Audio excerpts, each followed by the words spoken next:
sunnada iyo diinta waa ka mid qofku inuu rajeeyo ilaahay nimcadiisa iyo naxariistiisa iyo dembi dhaafkiisa sicatu raxmatullaahi qofka arkaa ma quusto laakiin waxay culammadu yidhaahdaan bayna alrajaa'i waaltamani faraq weyn baa u dhexeeya waxay yidhahdaan altamani yusaaxibuhu lkasr tamaniga yididiilada qofku wax iska tamaniyo waxaa la socda bay yidhahdeen kasil iyo cagsi wax ma qabanayo laakiin waa iskaga riyoonaya waxa inay saasi noqdaan ama uu helo waa ku riyoonaya laakiin maaha qof camal ka soo fulayo dhaqan ka soo fulayo ama bay yidhahdeen rajaagu waxay yidhahdeen saaxibuhu waa mujid waa qof dadaalaya waa qof dariiqa ku sugan rajana qaba inuu waxaa gaadhi doono walidaalika baa ilaahay qur-aanka wuxuu ku leeyahay laysa biamaaniyikum walaa amaaniyi ahli lkitaab man yacmal suu'an yujza bih walaa yajid lahu min duuni illahi waliyan walaa nasiira ma aha buu rabbi leeyahay subxaana wa tacaala tamanigiinna iyo yididiiladiinna riyadiinna ma aha iyo riyada ahlu kitaabka toona ahlu kitaab intay meel fadhiisteen bay waxay yidhahdeen naxnu shacbullahi almukhtaar ama lan yadkhula aljannata ila man kana huudan aw nasaara janno geli maayo waxaan yahuudiya nasaara ahayn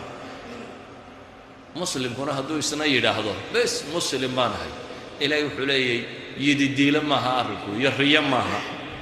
ee man yacmal suu'an yujza bihi baa ilaahay yidhi cidda xumo samaysa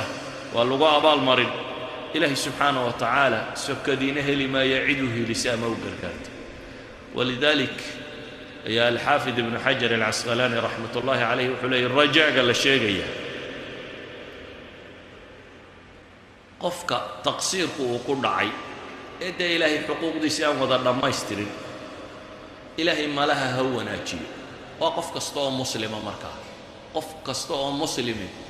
ilaahay ma gaadhayo wixii uu xaq u lahaa inuu la wada yimaado laakiin wuxuu ogyahay ilaahay wuxuu nimco siiyey inaanu ka wada mahadnaqin wain tacudduu nicmat allahi laa tuxsuuha idan shukrigaaguna waa laa yuxsa inaad la imanayn baad ogtay waa dadaasha laakiin tuxsini danna billaah ilaahay baad balaa wanaajinaysaa waxaad sileedahay ilaahay intaa waa kaa aqbalaya cafwigiisaad rajaynaysaa waxaad sileedahay ilaahay waa ku cafinaya kaasi waa raaji waxaanay u dhowday in ilaahay ka aqbalo dembigiisa masaxo qofka taaco badan la yimi ee rajaynaya in ilaahay subxaana wa tacaala ka aqbalo waa raaji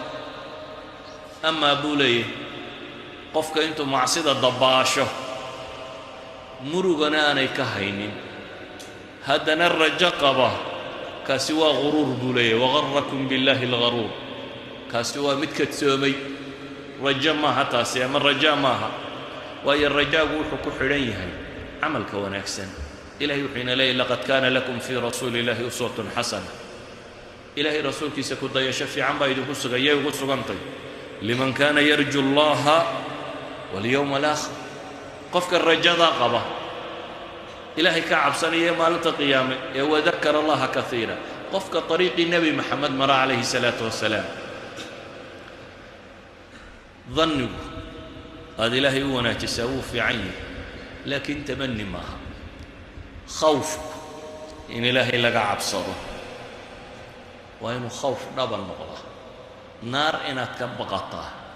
waa inay wax dhaban noqotaa imaam alghazaliy raxmat ullaahi calayhi baa wuxuu leeyahy khawfka dhabtaa buu yidhi mihaal baan siinaya addoonka ilaahay rumaysan maalinta qiyaamana rumaysan lena waan cabsanayaa ee ereygaasi uu dhab ku yahay hadduu saadiq yahay buu leeyahy waxaa ka bixi lahaa ama ka iman la arrimo tusaale buu yidhi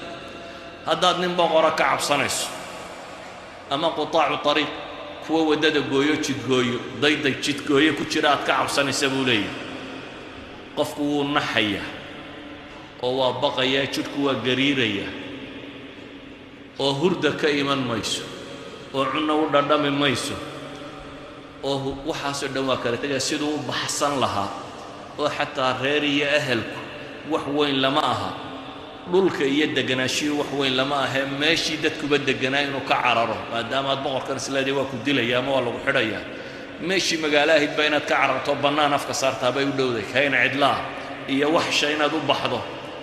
raaxada wuxuu ka doorbidayaa buu leeyahay tacabka iyo mashaqada iyo daalku ka doorbidaya khatar oo dhan buu u banbaxaya waayo khatar ka weyn buu ka cabsi qabaa buu leeyahay fakayfa man yakhaafu binnaar buu leeyahay marka haddii khoof jiro oo aad naar ka cabsanayso qofka naar ka cabsanaya waa in maxay laga helaa buu leeyahay waa in laga helaa buu leeyahay xadiidkaa nebigu yidhi maa ra'aytu midla annaari naama haaribuha